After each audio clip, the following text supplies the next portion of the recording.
Assim, quando a gente volta no tempo e pensa no começo da Tru, como a gente montou a empresa, no começo ápice, depois mudamos o nome para a Tru, o que eu lembro é que nós estávamos numa empresa, a antiga Cibrasec, que era uma empresa pertencente aos grandes bancos e companhias de crédito imobiliário do mercado, fazendo bastante negócio, mas assim, a gente sentia que tinha um espaço para um player independente, para uma empresa independente, com vontade, com agressividade, com agilidade, que era uma coisa que às vezes a gente sentia que nos faltava.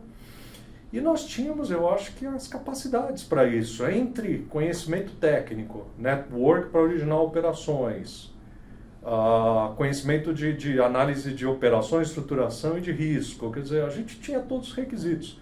E eu acho que isso se comprovou relativamente rápido, né? Porque, pô, você lembra que no nosso primeiro ano, a gente já foi o líder de mercado, quer dizer, 2013 foi o primeiro ano de operação, a gente abriu ali no segundo semestre de 2012, primeira emissão é janeiro, mas a gente já fez, enquanto a maioria fazia 8 operações por ano, 7 operações, nós fizemos 21 operações e fizemos o maior CRI da história até hoje do mercado. Eu lembro quando nós tomamos a decisão de sair da Cibrasec e montar a Ápice, a hoje Tru, nós nem era a ideia principal montar a Tru, né? Não era o grande foco. A nossa lógica, o nosso racional era montar uma boa equipe de estruturação, uma boa equipe de DCM e desenvolver operações, né?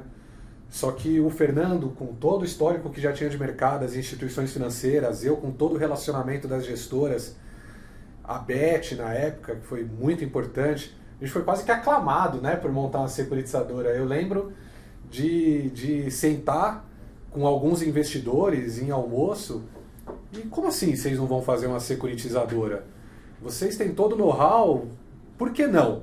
E aí sentamos para discutir, juntou-se 3 conhecimentos bastante distintos, né? O Fernando, eu e a Beth, e tomamos a decisão então em 2012 de montar a securitizadora, comprando uma securitizadora inoperante que já existia no mercado, e dali deu-se início numa salinha de coworking. Eu lembro que a sala que começou não devia ter mais do que 5 metros quadrados. Por aí, você lembra que era uma mesinha redonda, ficava eu, você e a Beth um de frente para o outro, Exato. Né? E foi quando começou. Em 2012 ainda, né, quando a gente resolveu que vamos para frente com isso, fomos fazer a primeira entrevista. O Rodrigo Santos, que está aqui até com a gente até hoje, ele foi fazer entrevista com a gente em cima de uma impressora. Tá? Então, acho que essa é um pouco da nossa história, né? A gente começou pequenininho, como você disse, logo em 2013 emitimos a maior oferta do mercado, um CRI do Itaú, ajudamos com a solução. O Itaú queria securitizar toda a carteira de crédito imobiliário dele, está aqui inclusive. Né? É uma oferta que muda um pouco a nossa história, porque o Itaú queria antecipar a carteira de créditos imobiliários dele, não sabia como, sentou com a gente, acreditou e fizemos então o que ainda é até hoje a maior oferta de CRI do mercado. Eu acho que assim, a gente realmente tinha um capital muito limitado, recursos que a gente teve que construir, mas eu acho que a gente tinha dois tipos de capital que foram essenciais. Um era conhecimento, Ale. Pô, a gente já tinha feito muita coisa, concordo com você, em mercados diferentes. A Beth conhecia muito a questão dos fundos, ela foi responsável por fundos offshore, por exemplo, no Citibank, no final da carreira dela lá. Eu já tinha feito muita operação estruturada, esse tipo de coisa. Você conhecia imobiliário de anos, você foi criado nisso. Então, eu acho que a gente tinha conhecimento. E a outra coisa é que a gente tinha bons relacionamentos.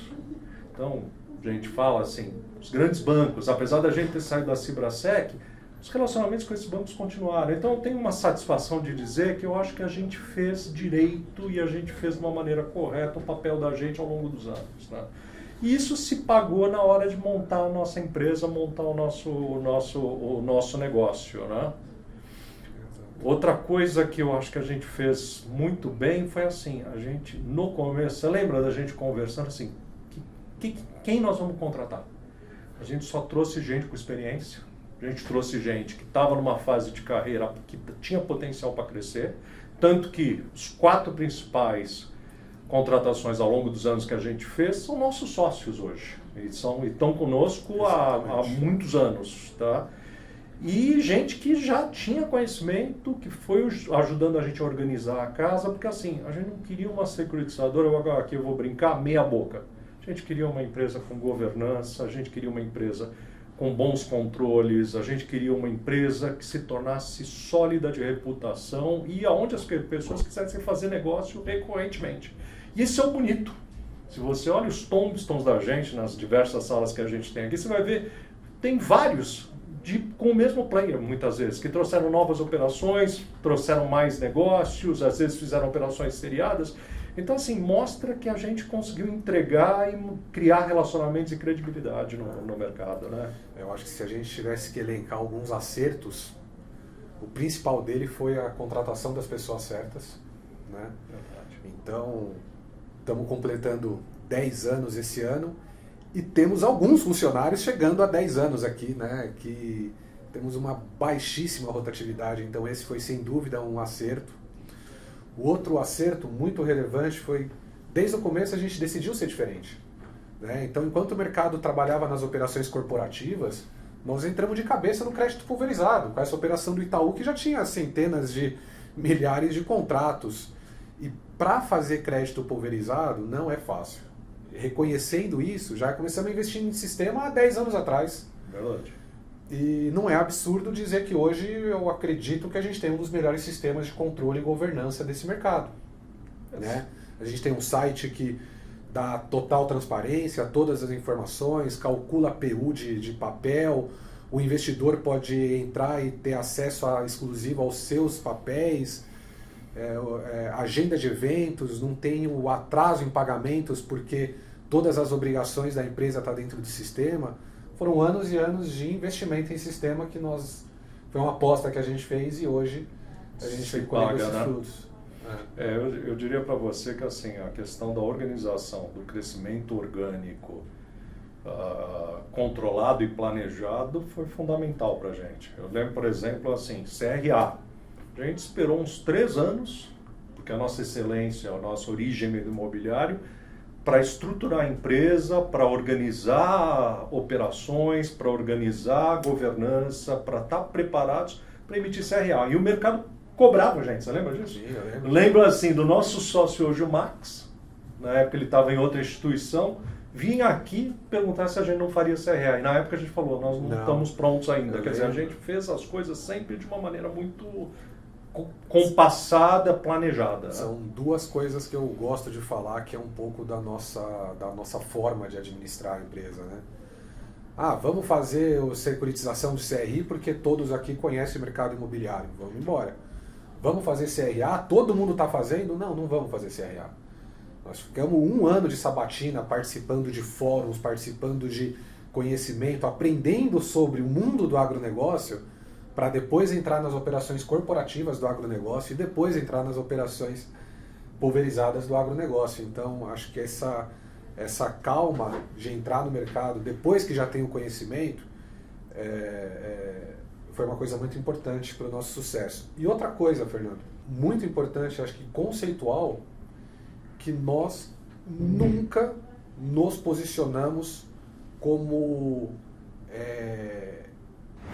assim, a gente nunca teve de um lado da mesa.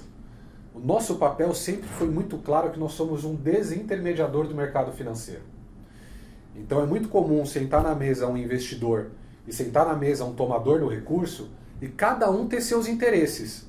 E olhar para a Tru como securitizadora, às vezes contratada pelo tomador, às vezes contratada pelo investidor, esperando que ela defendesse o interesse da parte contratada. E isso nunca aconteceu.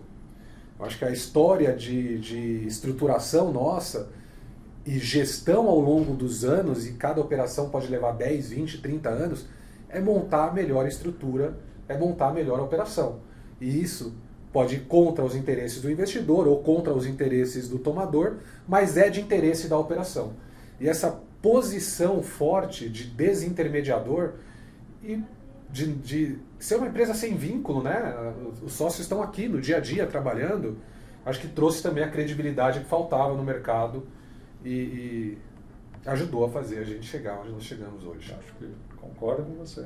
Eu acho que a independência da gente, até do ponto de vista de relacionamentos, quer dizer, a gente sempre respeitou relacionamentos, mas ao mesmo tempo a gente respeitou a governança e respeita a governança das operações e tenta compor os interesses entre tomadores e investidores de uma maneira transparente, mas de uma maneira assertiva. Não dá para agradar a todo mundo ao mesmo tempo, mas dá para chegar num meio termo de governança, de decisões de negócio que compõe os interesses das partes das operações. Dito isso, eu acho que a gente pode falar o que aconteceu nesses 10 anos. Né? Olhar o nosso gráfico de crescimento, ele é muito simples, porque foi literalmente ano atrás de ano fazendo um crescimento de 20% a 25% ao ano. Então, de 2012, que na verdade nós começamos em 2013, acabou sendo a primeira oferta, 2013, 14, 15, chegando hoje em 2022, que completa 10 anos, a gente teve todo ano um crescimento.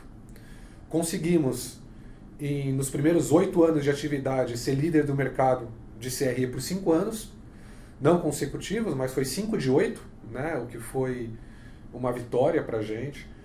Crescimento de pessoas, dado o investimento em tecnologia, a gente cresce em quantidade de pessoas, porque é muito importante, mas a gente cresce de uma forma organizada. Então, a gente deve terminar o ano com 60 colaboradores. Ao longo desses 10 anos, então começamos com CRI, entramos em CRA, fizemos debênture financeiras, estruturamos alguns FDICs, emitimos debênture direta para o mercado. Que mais que a gente pode lembrar? O primeiro CRI verde. O primeiro CRI verde, é verdade. Tem tanta gente que fala que fez operações verdes, mas assim, o primeiro CRI verde do mercado brasileiro foi nosso. Quem inaugurou, quem pensou em fazer a primeira vez foi a gente, num CRI de energia solar. Isso já tem 2 anos e agora que o mercado está começando a ter essas operações como foco. Aí eu acho que entra também 2 outras coisas que assim, a gente sempre foi low profile. A verdade é essa, a gente sempre trabalhou muito em função dos relacionamentos e da nossa originação. Então, eu acho que a gente conseguiu crescer de uma maneira consistente, uma maneira forte, mas eu não sei, talvez seja até um defeito nosso e a gente deva repensar, mas assim, a gente sempre achou que nossa operação, a nossa atividade, a maneira que a gente performa e lida com as operações e com os parceiros, falava por si só, né? Então, eu não tenho dúvida que muita gente está ouvindo a gente agora, fica surpreso com o tamanho da empresa, com o nível de diversificação que a gente chegou, com um número relativamente baixo de funcionários, porque assim, que eu saiba, os nossos principais concorrentes estão beirando ali 90, 100 funcionários, enquanto a gente processa mais de 400 operações e faz em média hoje, esse ano, nós devemos fazer perto de umas 100 operações. Entre executadas e em execução, mais de 100. Mais de 100. Então, assim, mas sempre de uma maneira muito discreta e mais consistente. Uma outra coisa que eu acho... Tecnologia, né? Tecnologia. Foi muita tecnologia. Né? A gente fez, realmente, você não está errado, a gente fez um investimento em tecnologia desde o começo. O sistema que nós usamos hoje, a gente começou a desenvolver junto com o parceiro, a gente pegou ele na base com um parceiro externo, fizemos um acordo de cooperação. E hoje a gente tem um nível de automatização que eu diria relativamente alto. Quer dizer, há um pedaço, a gente acaba tendo que contratar gente, porque um pedaço da nossa atividade, ela exige um certo tratamento manual, seja acompanhamento junto a clientes, investidores, revisão de aspectos de operações, de acompanhamento de condições gerais das operações ao longo da vida delas. Mas eu vou falar para você, se não fosse sistemas, provavelmente hoje a gente precisaria já estar com 100 pessoas. Tranquilamente. Então isso eu acho que é um pedaço da gente. Uma outra coisa aí eu vou falar que eu acho que é talvez o maior orgulho. Nós somos empreendedores. A gente está aqui para ganhar dinheiro. É óbvio que a gente quer ganhar dinheiro com qualidade, fazendo boas operações e sempre com uma boa reputação. Mas eu digo para você, nós sempre fomos rentáveis. Você lembra disso? A nossa preocupação, primeiro ano a gente investiu, viramos 2012, a empresa ficou operacional em agosto, já estava com o pipeline negociando as primeiras operações. A partir de janeiro de 2013, foi a nossa primeira missão, é o CRI 1, né? A gente fechou o ano de 2013 acima do break-even. E continuamos com esse crescimento de no mínimo 20, 25% ao ano até hoje. Ano passado foi o melhor ano da companhia. Esse ano vai ser o melhor ano da companhia. Então, assim, a gente tem constantemente crescido, mas sempre dentro de 2 ou 3 coisas. Qualidade. Quer falar? Não, pode continuar. Assim, qualidade, controle. Uma coisa que eu acho que a gente faz bem é o seguinte, a gente tem controle e qualidade desde o começo da operação.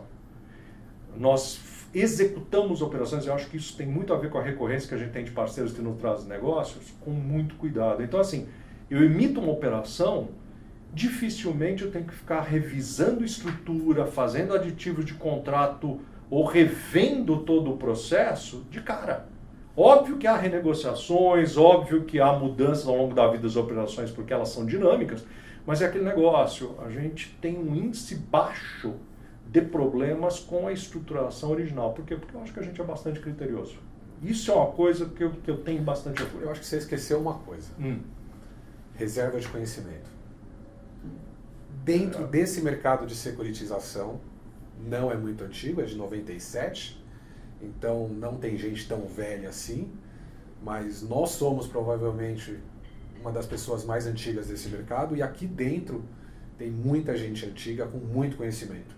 Então quando a gente fala em qualidade, controle, é o conhecimento para deixar o negócio de pé da forma correta, né? É a assessoria que a gente presta para as partes para deixar a forma correta. Acho que essa reserva de conhecimento que hoje a gente conseguiu consolidar com a nossa equipe é fundamental.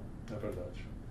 Até porque se você não tiver esse conhecimento disseminado, no tamanho que a gente tem hoje e com o nível de crescimento que a gente tem, seria impossível administrar o negócio. É preciso que a empresa tenha conhecimento, não dá mais para concentrar, como foi um pouco no começo, né, Arlen?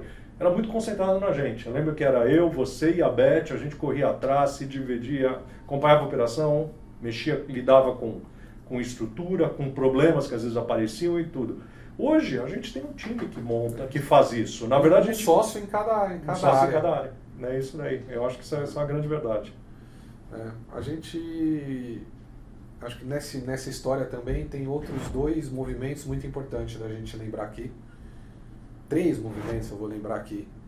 O DCM, né? Acho que se você quiser pode falar um pouco o que deu, da onde veio a vontade da gente botar de pé, como é que tudo começou lá desde a discussão na CVM, para a gente poder começar a ser coordenador das ofertas e tudo mais. Acho que a gente teve o DCM, então, teve investimento em outras empresas para agregar valor, ou seja, tentar verticalizar um pouco os nossos negócios. Né? E nós tivemos um conhecimento interno de agro, mas investimento externo no agro também, né? Trazendo gente qualificada, com conhecimento de agronegócio, que é provavelmente, né? Já é um caminho natural, o mercado de CRA vem crescendo além do mercado do CRI e nós não estamos ficando para trás. Né? Acho que são 3 movimentos importantes que aconteceram aí. Né? Eu, assim, quando você fala dessas coisas, assim, o DCM eu acho que foi natural. Foi uma extensão natural da gente. Até porque, lembra que você lembrou no começo? A gente não ia abrir uma securitizadora. A gente queria abrir uma boutique de capital markets com uma especialização no imobiliário, porque era a zona de excelência da gente. Só que era tanta gente que vinha pra gente. E aí, quando é que vocês vão abrir a securitizadora? E aí, quando é que eu posso levar negócio? E vai. E, eu lembro assim, entrego um pouco o tempo de mercado. Eu lembro eu com um prato na mão no buffet do Bar des Arts, que nem existe mais. Um grande banco, uma pessoa de um grande banco me encontra e soube que eu já estava saindo da CIBA e me pergunta, e aí, quando é que você vai abrir a tua securitizadora? E eu olhei o negócio, achei engraçado, entendeu? E de repente assim, foi um, depois outro, vocês também, vinham para você, depois souberam que você estava vindo, com a Beth também, E resumo da ópera, a gente não conseguiu negar a oportunidade. Só que a estruturação de operações, a originação de operações, é uma coisa que a gente sabe fazer muito bem. Então foi natural, em algum momento, a gente montar a nossa areazinha de DCM. Uma coisa que é importante colocar é que o nosso DCM ele tem um foco muito grande em operações até 100 milhões de reais. Por quê? Porque nós fomos parte do lobby inicial, através da ABC, a Associação das Securitizadoras de Crédito Imobiliário e do Agronegócio, de quem nós somos sócios fundadores, junto à CVM para conseguir liberar a distribuição direta por uma securitizadora ao mercado, coisa que não acontecia antes, porque você precisava de um agente de distribuição para fazer esse papel. Quando a gente conseguiu, através de lobby, de bom relacionamento, de demonstrar que a gente tinha capacidade para isso, a CVM nos liberou e isso abriu um espaço para a gente distribuir operações que a gente também originava. Uma coisa que eu acho que a gente tem feito direitinho é assim, uma componente do nosso negócio, ela vem de operações com parceiros. Um pedaço menor do nosso negócio vem das nossas operações proprietárias. A gente sempre soube lidar com o potencial conflito, porque a gente é questionado sobre isso. E a verdade é o seguinte, a gente está num mercado, no proprietário, que normalmente está abaixo da tela de radar dos grandes bancos, então, que são nossos parceiros. Então, isso nós nunca... Eu não lembro de uma operação que a gente teve um estresse por isso. Eu acho que a gente faz bem, porque a gente preserva esse proprietário, a gente origina operações e, na verdade, a gente leva essas operações para os investidores, sejam bancos, sejam assets, que compram, que analisam as nossas operações e gostam delas, mas, ao mesmo tempo, a gente está aqui assessorando, estruturando junto, emitindo papéis que foram originados e, inicialmente, estruturados por nossos parceiros. Então, a gente faz bem. A outra coisa que você citou foi a questão do agro. Eu acho que a gente entrou sempre no momento certo no negócio. O agro tem crescido muito, a gente fez muitas operações com os nossos parceiros e agora a gente começa a fazer operações proprietárias de agro também. Montamos uma pequena área de originação e estamos montando também essas operações.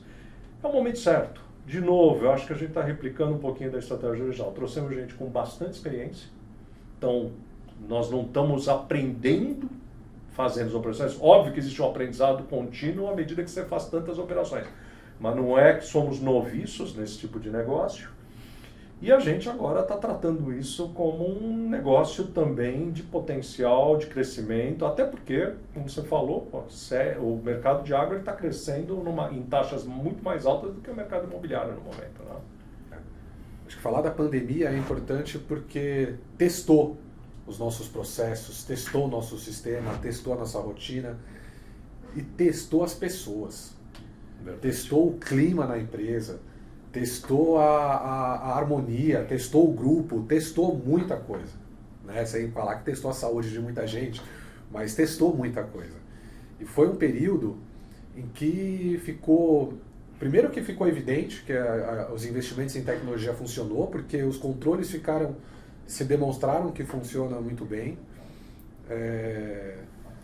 Passado a pandemia, hoje nós implantamos o rodízio, né? Então esse conceito moderno de trabalhar está implantado aqui, mas para nossa surpresa, cada dia que passa a gente chega aqui no escritório e tem, mas não era para ter o rodízio?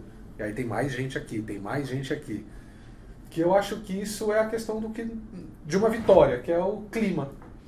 Né? Nós conseguimos fazer uma empresa com um clima agradável, onde todo mundo se ajuda, de ter, você não me entregou isso direito, então não vou fazer aquilo assim. E acho que não é uma coisa que a gente vê aqui dentro da Tru, né? Eu acho que é assim, você está certo uma coisa, você vê a aderência que as pessoas têm ao negócio, muitas vezes é o dia de rodízio da pessoa e eles estão aqui, vêm, preferem às vezes trabalhar em grupo, a gente tem áreas que fazem isso também. Mas tem um outro sinal disso também, que é assim, o nosso turnaround de pessoal é relativamente baixo. É o que você falou no começo, Arlen, eu tenho gente aqui, a empresa está fazendo 10 anos, eu tenho gente que está fazendo 10 anos de empresa, e não é 1 ou 2. Nós temos várias pessoas aqui com mais de 5 anos de empresa. que num mercado dinâmico, num mercado como esse, é um mérito. Óbvio que a gente tem trabalho de retenção, óbvio que a gente de vez em quando perde uma ou outra pessoa, mas de maneira geral a gente tem conseguido manter um time estável. Eu lembro que outro dia numa conversa com um investidor me perguntaram isso. Como é que é o turnover de pessoal de vocês? Eu acho porque a gente vê muita troca entre as securitizadoras. Não aqui. Não aqui. Podemos perder sim, acontece, mas eu vou falar, se você olhar o percentual, na verdade a gente mais cresce do que perde, gente. Exatamente. Né? E vou falar de uma maneira muito franca, assim, um dos prazeres maiores que eu tenho é o ambiente. Eu acho que isso aí traz um valor e torna saudável o negócio. O nosso clima é bom, a gente tem poucas picuinhas, não há uma politicagem dentro da empresa, as conversas são muito diretas, nós não somos uma empresa hierárquica. É isso que eu ia falar, quase não existe uma hierarquia entre as pessoas, né? Tá todo mundo junto, todo mundo trabalha junto. Incluindo eu e você. Quem precisa de ajuda, pede ajuda para parceiro de baixo, parceiro de cima. É realmente um lugar diferenciado para se trabalhar. Isso, né? A gente tem muito. E aí, isso culmina ou concretiza com 10 anos, 45 bilhões em ofertas, 500 emissões. Né? Eu acho que esses números já traduzem a quantidade de trabalho e o esforço que foi feito nesse período. É isso mesmo. Para frente, futuro. O que é que a gente pode dizer de futuro? Assim, eu vou começar do óbvio para o menos óbvio. É assim, nós vamos continuar a crescer organicamente, a gente cuida do nosso negócio com carinho, é um negócio rentável, é um negócio que a gente tem uma base firme montada de relacionamentos, de escala, de operações, de gente que toca esse negócio, então, e de parceiros que confiam na gente e trazem negócio. Então, assim, eu acho que a gente vai continuar crescendo nisso. Minha única ressalva é que, assim, eu pessoalmente, a gente já conversou muito sobre isso, eu não tenho preocupação de focar exclusivamente em market share. Por quê? Porque eu quero crescer de maneira agressiva como a gente sempre cresceu, mas assim, eu não passar de um determinado número de operações dentro de um ano pode ser muito difícil de lidar do ponto de vista de qualidade, do ponto de vista de acompanhamento operacional e tal. Eu não preciso montar áreas para rever operações que eu acabei de estruturar e de emitir. Então, assim, eu acho que a gente vai crescer forte, mas com sustentabilidade. Outra coisa, assim, o DCM tem vindo muito bem. Nós somos um dos maiores distribuidores de CRI do mercado. Vamos crescer em CRA, já estamos com um pipeline legal. Eu acho que o DCM tem condição de se tornar mais relevante dentro do target que a gente tem, do padrão de empresa que a gente procura, tá? E eu acho que a gente tem espaço para parcerias. Eu acho que tem vários processos que a gente entrou, né, Ale? O que eu vejo também para o futuro, eu sei que trabalhar com securitização é muito legal porque tem uma novidade toda hora. Toda hora muda uma regra, toda hora muda uma lei, toda hora muda um conceito, toda hora tem um produto novo, toda hora tem alguém inovando. Muitas das vezes esse alguém inovando é a gente aqui dentro de casa, mas é dinâmico, né? Então a gente está sempre animado. E agora, neste momento, mais ainda, porque abriu-se um leque de oportunidades para esse mercado de securitização com os certificados de recebíveis. Até então a gente podia fazer CRA do agronegócio, CRI do imobiliário, agora tem os certificados de recebíveis, né, mais genérico, e abriu-se um leque para o segmento de securitização, trazendo a securitização para o que ela é no mundo lá fora, para teoricamente qualquer tipo de recebíveis. Então, o futuro ele está muito aberto para a gente. Acho que as oportunidades que nós temos, elas são enormes. Nós fizemos 45 bi em 10 anos, podendo trabalhar com 2 ativos, podendo ter ativos infinitos, né? Não dá para dizer como é que vai ser o futuro. O potencial é impressionante. Só tenho certeza que vai ser bom. Vai ser bom.